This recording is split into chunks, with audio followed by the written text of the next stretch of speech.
Hello les amis, je vous retrouve pour une nouvelle vidéo sur le football français et la Ligue 1 et je vais vous faire le débrief en statistique du match Nantes contre Rennes, un match qui avait lieu ce samedi 20 septembre 2025 pour le compte de la 5e journée, un match qui s'est terminé par un nul de partout au bout du suspense. Alors dans cette vidéo on va revenir sur les buts de cette rencontre mais surtout sur les statistiques des deux équipes pour essayer de comprendre un petit peu le déroulé du match et on terminera la vidéo par le classement de la Ligue 1 mise à jour à un nul de partout et pourtant c'était bien mal embarqué puisque Rennes a ouvert le score dès la 29e minute par Blas sur penalty. Ils ont même doublé la mise juste derrière par Le Paul à la 35e minute. À ce moment-là, 2-0, puis 2-0 à la mi-temps. Nantes a quand même essayé de pousser pour revenir au score, mais c'était quand même laborieux. Ils ont pu réduire le score par un Mwanga à la 64e minute. Alors la fin de match est d'anthologie. Nantes a un penalty à 5 minutes de la fin. Le gardien de Rennes arrête le penalty. Après, 2 minutes après, Nantes attaque. Il y a eu un centre. Sur un centre, il y a un Rennais qui dévie de la main.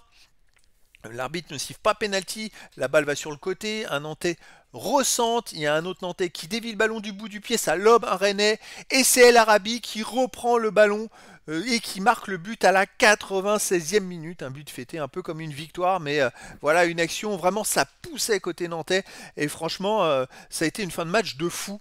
Et donc un nul de partout. Alors on va aller voir les statistiques. Il y a eu 57,7% de possession de balle à 42,3% pour Rennes.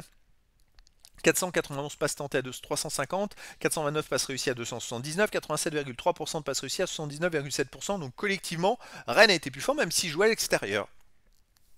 Et en plus, alors qu'ils ont mené quand même une grosse partie du match. Les occasions 7-5 pour Nantes, 2,15 XG, buts attendus à 1,38 pour Nantes qui a été largement plus fort que Rennes dans les buts attendus. Ils n'ont pas eu de réussite en fait. 16 tirs à 8 pour Nantes, 4 tirs cadrés partout, 6 tirs contrés à 0 pour Nantes, pas de poteau. Voilà, quand on voit les XG, la je dirais, précision des occasions, eh ben Nantes a été plus fort que Rennes. Heureusement qu'ils ont égalisé, parce que c'est vrai que la victoire de Rennes n'était pas très juste.